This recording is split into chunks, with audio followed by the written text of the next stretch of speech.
이렇게 정리하시고요. 자, 또 한 가지. 우리가 법하고 도덕의 구별점에 관한 문제 나와 있죠. 자, 우리 법하고 또 도덕에 관련된 내용입니다. 자, 일반점들 우리 도덕도 지켜야 되는 것 맞잖아요. 그래서 우리 보통 규범이라는 말을 쓰는 것이 도덕도 지켜야 되는 거다라고 봐주시면 됩니다. 자, 그래서 일반적으로 우리가 도덕이라고 하는 것이 법하고 같이 맞물려 가는 것도 있고 또 전혀 관계 없는 것도 있다. 이렇게 봐두시면 돼요. 자, 보통의 경우는 도덕적 개념들, 쉽게 말하자면 우리 살인죄도 있지만 존속살인죄는 가중처벌하고 했거든요. 이런 것은 또 도덕적 관념들이 당연히 반영되는 것들이다. 그렇게 생각하시면 되겠고, 대신 도덕적 관념하고 전혀 상관이 없는 교통법규 같은 것들, 이런 것도 있다라고 봐두시면 될 것 같습니다. 자, 일반적으로 우리 법하고 도덕에 관한 논의죠. 그래서 이 부분은 서로 간에 일치될 수도 있고 일치되지 않을 수 있는데 양자 관계를 우리가 구별할 것이냐 문제에 관한 것만 하나 정리하시면, 자, 법과 도덕은 구별될 수가 없다라고 보는 것이 보통 우리 자연법 등 학자들입니다. 자연법 학계에서는 법과 도덕은 구별될 수 없다.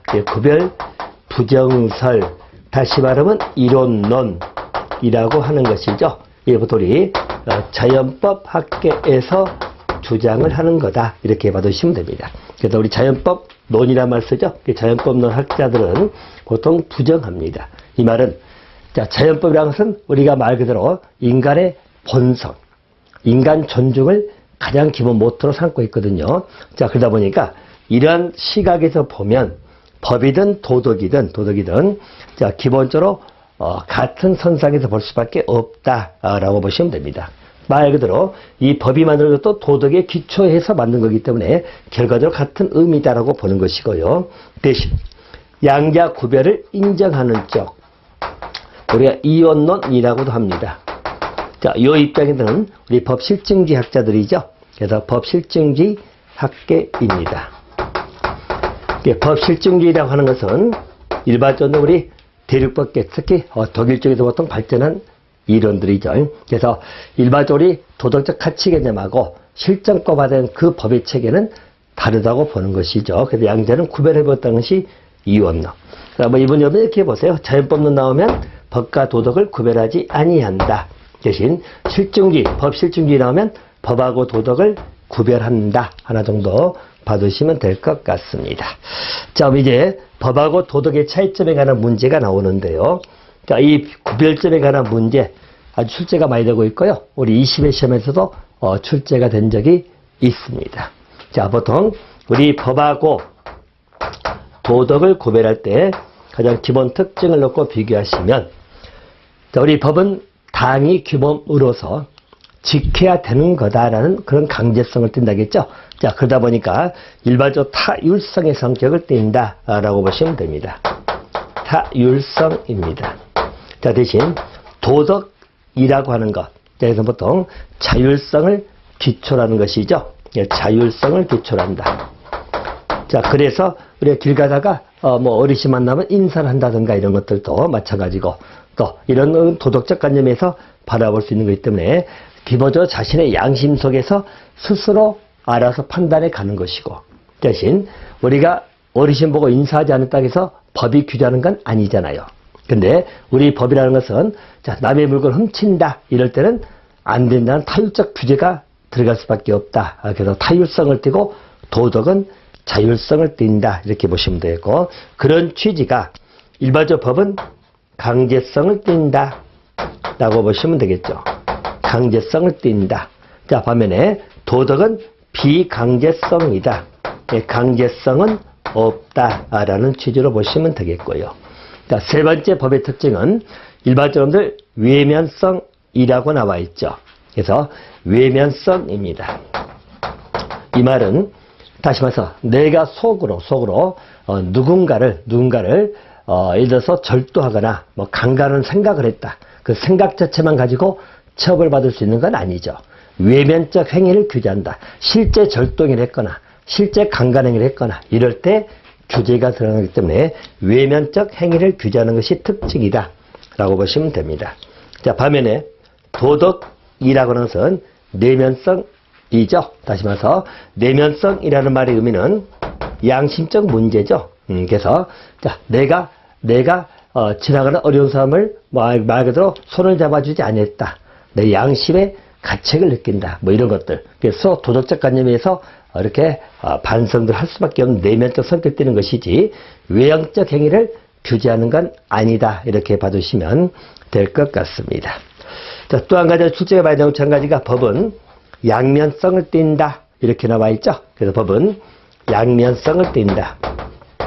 자, 양면성을 띈다는 말의 의미는 일반적으로 권리나 의무, 이게 둘 다 중시된다고 보시면 됩니다. 그래서 양면성이라고 하는 말은 법은 보통 권리가 있으면 상응하는 의무가 있는 게 보통이거든요. 그래서 일반적 권리하고 의무 동시에 강조하는 양면성을 띈다. 이렇게 봐두시면 되겠고요. 반면에 도덕은 일면성입니다. 일면성. 주력에는 의무를 중시 여긴다. 이렇게 보시면 되겠죠. 그래서 의무를 중시 여기는 것이 도덕이다. 도덕은 주로 일면성, 법은 양면성입니다. 자, 이 부분 여러분들 아주 출제가 여러 번 나왔던 파트이기도 합니다. 그래서 법의 기본적 특징은 양면성을 띠고, 즉 양면적 성향을 띠는 것이고, 도덕은 일면적 성향을 띈다. 뭐 이렇게 구별 좀 해놓으시면 될 것 같습니다. 자, 또 한 가지 추구하는 목적도 차이가 있죠. 자, 우리 법이 추구하는 목적은 정의 실현입니다. 그리고 정의 실현이 기본적인 목적이다. 이렇게 보시면 되겠고요. 아울러 도덕이라고 하는 것은 우리 선을 실현한다. 그래서 선의 실현이다. 뭐 이런 점에서 양자는 차이점을 찾을 수 있겠습니다. 법과 도덕의 차이점은 이 정도 보시면 되겠고요. 법은 기본적으로 우리 양면성, 강제성, 타율성 이렇게 특징이다. 반면에 도덕은 일면성이고 내면성이고 자율성을 특징으로 한다. 이렇게 정리를 좀 해놓으시면 될 것 같습니다.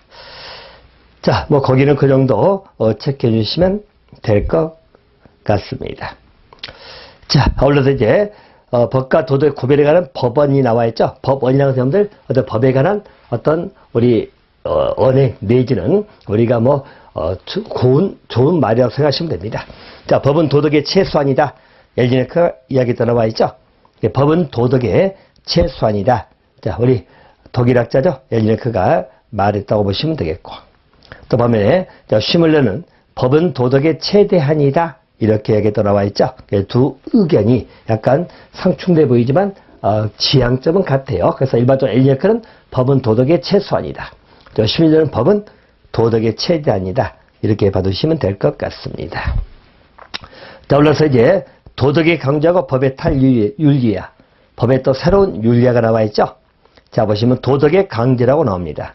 자, 일반적으로 우리 도덕이 어느 정도 이 사회를 지배하고 있는 과정에서 그게 어느 정도 가치가 형성이 되면 이게 법으로 갈 수가 있거든요. 법 규범화가 될 수 있다. 곧 그 말의 의미는 도덕이 강제가 될 수 있다.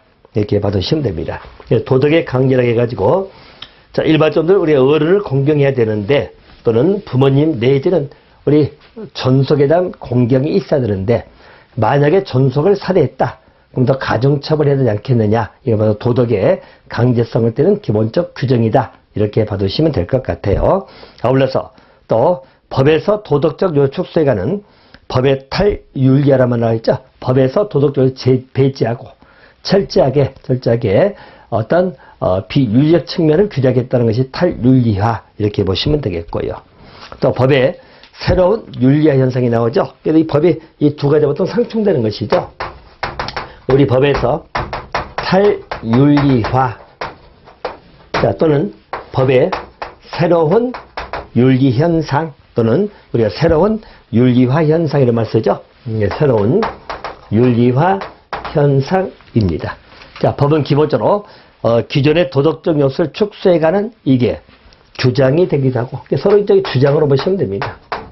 자, 또는 새로운 윤리화가 주장되기도 한다라고 보시면 됩니다. 그래서 법하고 윤리 또는 기본적 도덕적 관념을 명확하게 어떻게 구별해 갈 것이냐, 여기에 관한 계속적 고민이 진행되고 있다고 생각하시면 돼요. 보통 우리가 법의 새로운 윤리하라 해가지고 나오는 그런 현상들은 실제 우리 이제 법에 규정이 되기도 하고 그래요. 이게 여러분들 착한 사마리안 조항 있죠? 그래서 아마 이 내용은 형법에서 아주 중요한 조항이기도 합니다. 그래서 착한 사마리아인 조항이라고 불러지는 것이죠. 자, 이건 여러분들 일반적 내용 자체가 이렇습니다. 자, 말로 어려운 일을 당하고 있는데 대부분 그냥 지나친다는 이야기죠. 또 누군가가 폭행을 당하고 있다. 그냥 지나친다. 또 누군가가 쓰러져 있는데 그냥 지나친다. 자, 그래서 이러한 것들에 대해서 뭔가 규제를 해야 되지 않겠느냐라고 하는 것이죠. 그래서 우리가 일반적인 미신고를 했다, 또 미구제했다 이럴 때 처벌할 수 있는 조항들이 들어가는 것. 이게 보통들 착한 사마리안 조항입니다. 우리가 법자대로 본다면 내가 관여하지도 않는 일을 내가 왜 신고를 해야 되느냐, 또 내가 왜 신고 안 했다고 처벌받아야 되냐 생각할 수 있겠지만 이런 윤리적 관념이 법에 반영이 된다고 생각하시면 됩니다. 그래서 새로운 윤리라는 말의 의미는 그런 게 반영돼서 최소한도 우리가 같이 공동체를 형성하면서 그런 것은 지켜야 되지 않겠느냐라고 하는 것이 착한 사마리아인 조항이다. 이렇게 봐두시면 될 것 같습니다. 자, 거기는 그 정도로 봐두시면 될 것 같아요. 자, 그래서 우리 나라에도 응급 의료에 관한 법률이 있죠. 거기서 일반적으로 우리 응급행위를 하지 않았다. 이라든가 또는 내가 자격이 없음에도 불구하고 응급행위를 했어. 자, 누군가 쓰러졌는데 난 자격이 없는 의사 자격도 없는데 순간 응급처치 취해가지고 그 사람을 살렸다는 이야기예요. 하지만 그게 만약에 그걸로 해서 손해 끼쳤다. 누군가에게 나는 면책될 수 있는 그런 규정들. 바로 우리 응급 의료에 관한 법률에도 착한 사마리안 조항은 있다라고 봐두시면